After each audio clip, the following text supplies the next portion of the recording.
Elvar Snær Kristjánsson, sveitarstjórnarfulltrúi, gjörðu svo vel. Forseti, gott fundafólk.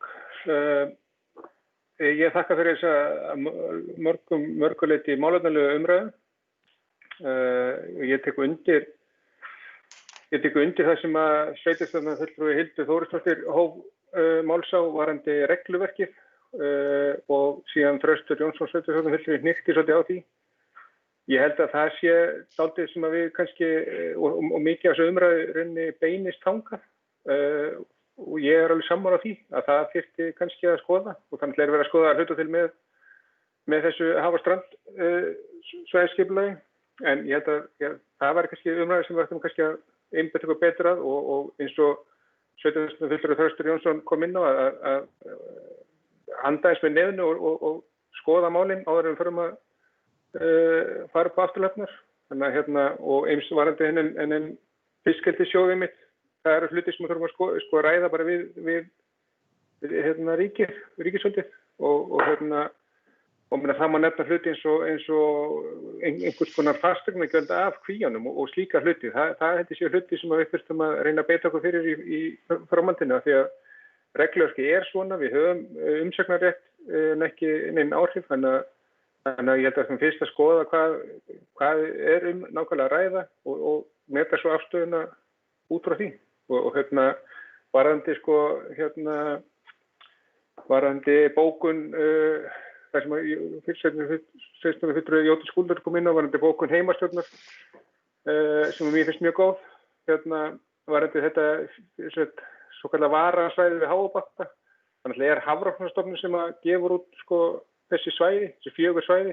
Þannig að það er ekki fiskeldi sem náttúrulega að tjalda því til og taka þessu tilbaka. Þannig að það er svo helst bara sagt. Takk. Takk fyrir þetta. Áður en lengra er haldið, þakka þér fyrir Elvar, áður en lengra er haldið búið að vekja athygli tæknimanna á því að útsendingin virðist vera frosin. Hattur veit það þá. Það kom í gegn. Þröstur Jónsson, sveitarstjórnarfulltrúi, gjörðu svo vel. Já, forseti, fundamenn og fundakonur.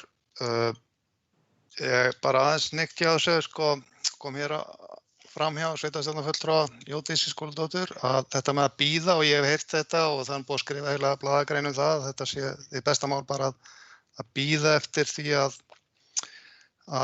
þessi löggjöf hvað þetta er Haf- og strandsvæði komi út. Ég geld vara við því vegna þess að bara þekkjandi það hvernig fyrirtæki vinna, fyrirtæki bíða ekki. Ef þau eiga kost á því að fara eitthvað annað þá bara fara þau. Það er oft það mikið í húi, það er búið að setja saman einhverja viðskiptaáætlun, það er búið að fjármagna hlutina og svo framvegis og oft á tíðum að þá ef það gerst einhver annar kostur þá fara þau og það gæti bara í þessu tilfelli gerst að þau fari bara hinum megin við fjallið inn á Mjóafjörð. Þannig að ég held við værum engu bættari með það. Þannig að ég svona vara við þessar umræðu, það sé bara að taka svona fyrirtæki og segja bara bíðið bara, þangað til löggjöfin er komin í gegn. Ég held að það sé hættulegt. Ég hjó svo eftir hjá honum Elvar áðan þetta með fasteignagjöld af kvíum. Ég held að þetta sé besta mála að pressa á þetta. Nú er pressað á annað, það eru þessar blessuðu stíplur þannig að það er eins og þetta sveitarfélag hér, það séu alltaf mannvirki sem eru reist þessi stóru mannvirki en þau eru alltaf þess eðlis, það séu aldrei greitt af fasteignagjalda. Og þetta held ég sé þá eitt dæmið í viðbót hvað það verðar. Takk fyrir þetta. Takk fyrir Þröstur. Eyþór Stefánsson, sveitarstjórnarfulltrúi, gjörðu svo vel. Já, virðulegi forseti og aðrir fundarmenn. Ég ætlaði mitt í ljósi þessari umræðu með mitt að fresta og bíða Ég held að ég sé ekki að fara með fleipur að tillagan sem að Hildur og Jódís að leggja fram snýri mitt að einhverju leita því að hvetja fyrirtæki til þess að bíða eftir þessari löggjöf.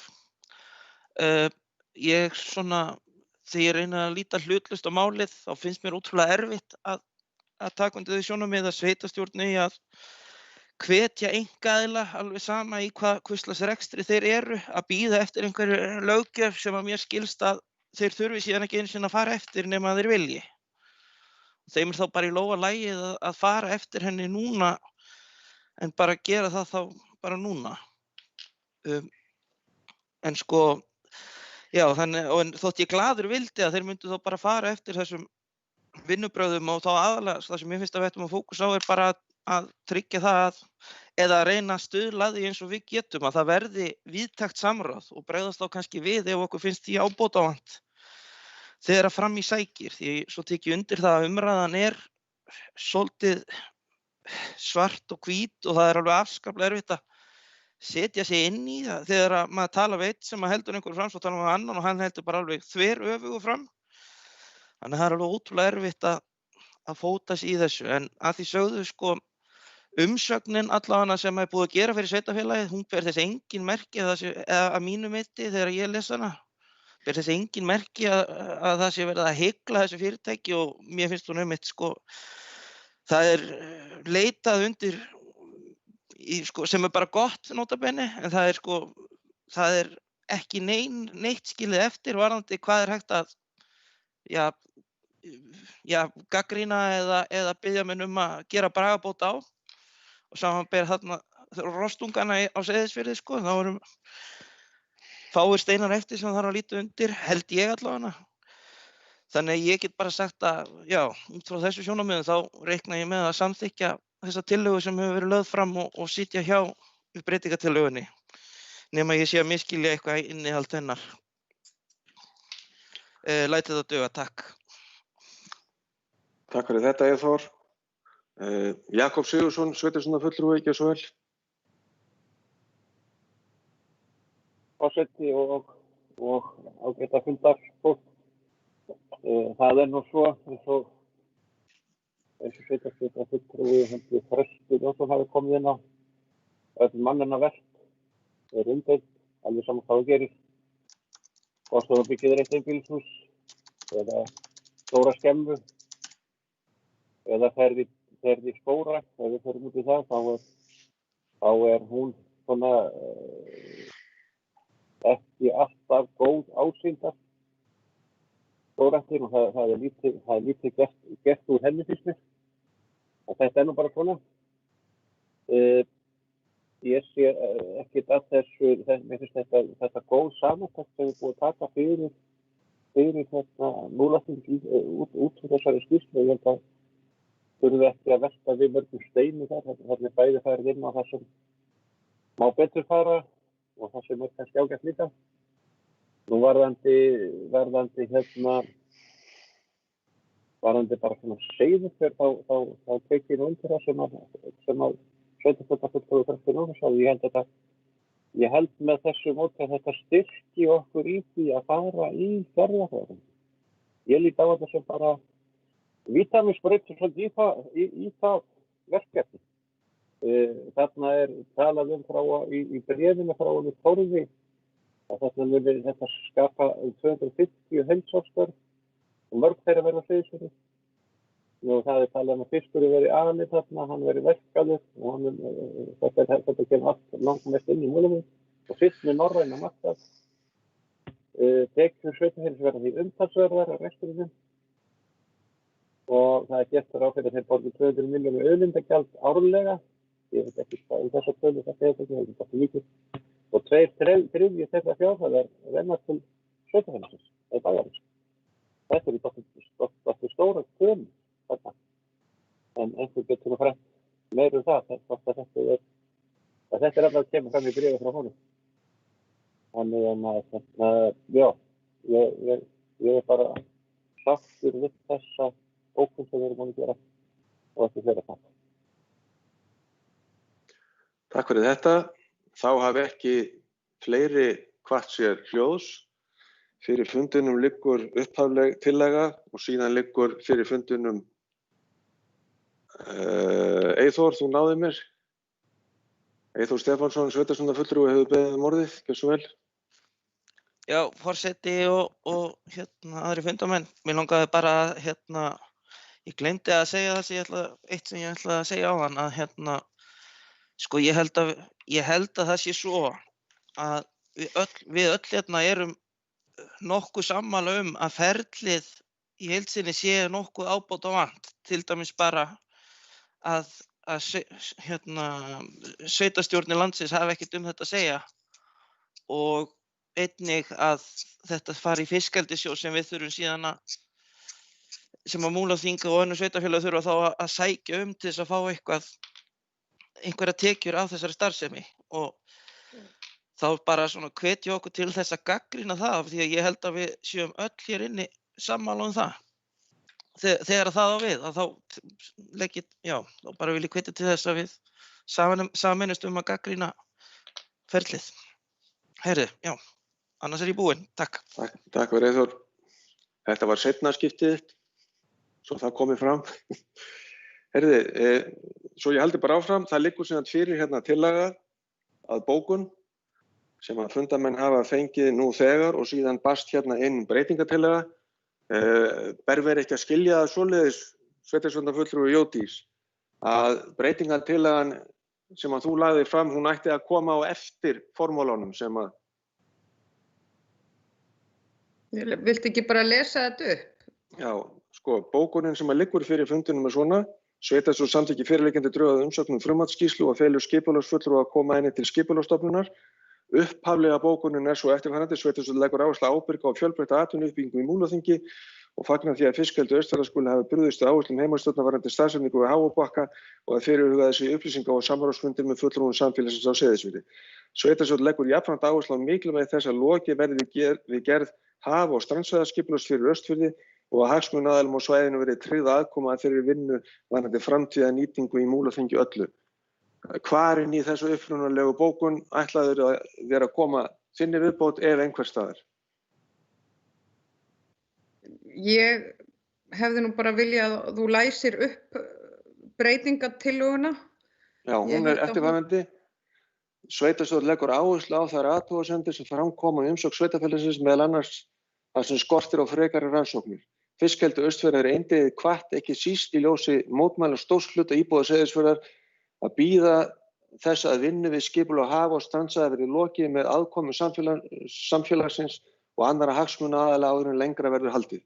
Á bókunina standa bara stök eins og hún er. Ok. Þá liggur það fyrir að við greiðum hérna atkvæði þessa bókun og nú þurfum við að vanda okkur. Mér langar til að biðja þá sem eru fylgjandi þessari breytingartillögu að gera svo vel og gefa merki.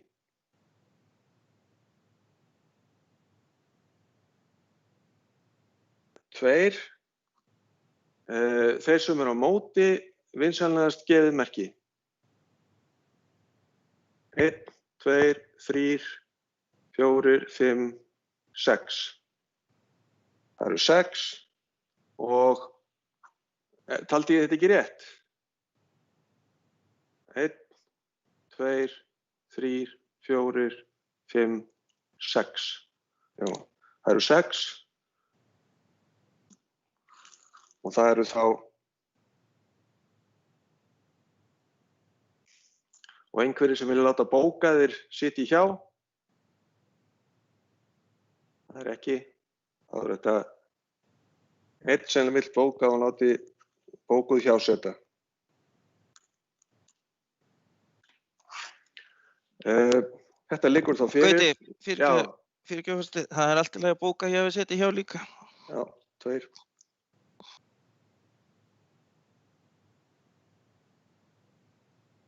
Ekki bara setja upphafsstafið þeirra sem sátu hjá.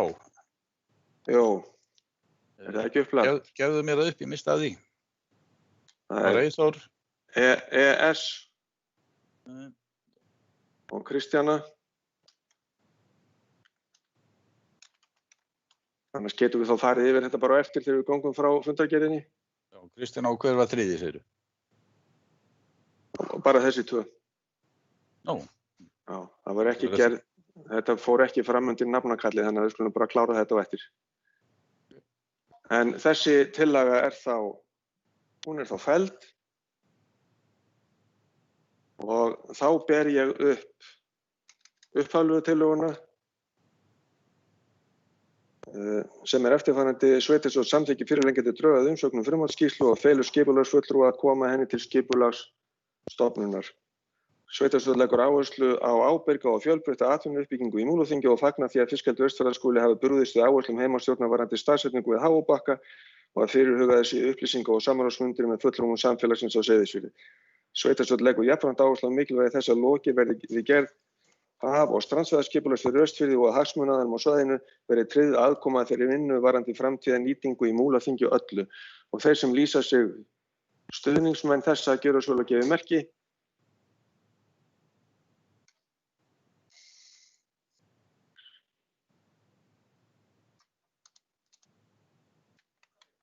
Mér sýnist að það séu 8, er það ekki?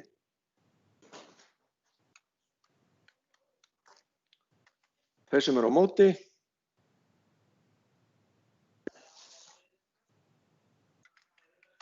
Einn er á móti. Og þá liggur niðurstaðan fyrir að þessi tillaga hefur verið samþykkt. Ég sit hjá Guðdi, það má bóka það. Ok, þú situr hjá. Við bókum það þá.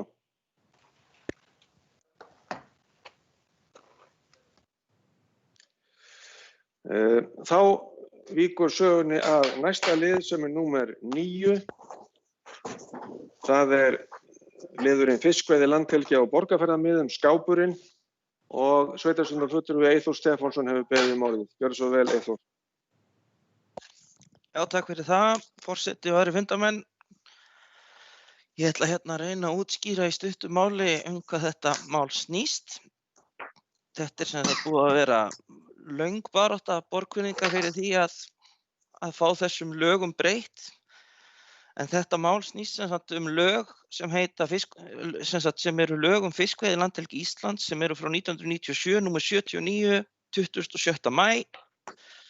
Nánar tiltekið kafli B3 í 5. grein, þar sem segir að togarar af ákveðinni stærð og afli megi veiða inn hérna á Borgarfjarðarmiðum eða sem sagt á svæði sem er merkt frá Glettinganesi og allt norður á Langanes inn að 6 sjómílum. Almennt séð á landinu þá er það svo að togarar mega ekki veiða nema 12 sjómílur frá landi. En hins vegar eru víða allt land svona skápar eða svona sérsvæði sem að lögin tiltaka þar sem að þeir mega koma nær landi og er það meira að segja svo að sums staðar mega menn koma 3 mílur að landi. En það er þá víðast hvar þar sem er linur botn en ekki harður botn eins og er tilfellið hérna á Borgarfirði og felst munurinn á því þá einna helst hvort menn eru að veiða bolfisk eða flatfisk en á linum botni þá eru menn yfirleitt að veiða flatfisk og þar af leiðandi eru menn ekki í samkeppni við smábáta sem eru að veiða á króka. Ástæðan fyrir því að mér er sagt að ástæðan fyrir því að þetta svæði er til sem er í daglegu tali nefnt Skápurinn hérna á Borgarfirði er það að á 9. áratug síðustu aldar eitthvað kringum 1980-90 þá var gerður út togari á Vopnafirði sem hét Eyvindur vopni og til þess að auðvelda honum útgerð þá var ákveðið að halda þessu svæði þannig að hann mætti þyrfti ekki að fara lengur út en 6 sjómílur.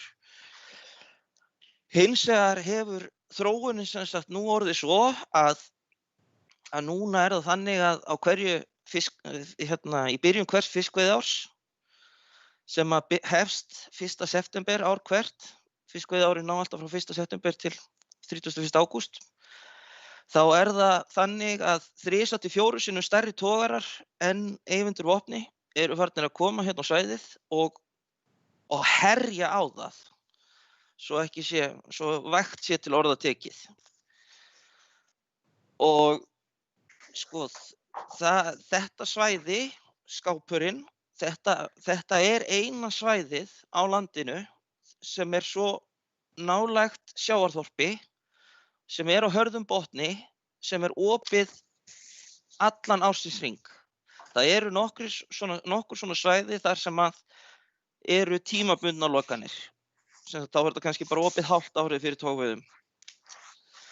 En ástæðan fyrir því að þetta er vandamál og sumir hugsa kannski að sjórinn sé alveg nógu stór fyrir alla.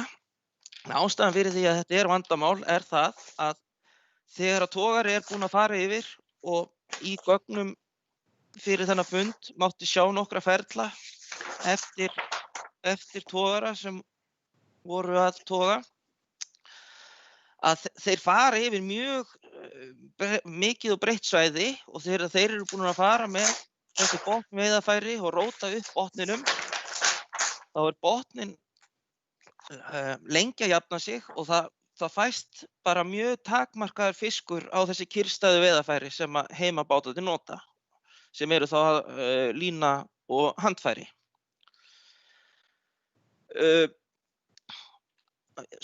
Sem sagt, í byrjun hvers kvótaárs, sem sagt á haustin, síðsumars og haustin, þá er það svo að þá er fiskisældin mest að jafnaði á Borgarfjarðarmiðum, en hins vegar er það svo að þegar togararnir mæta þá er ekki neitt að hafa.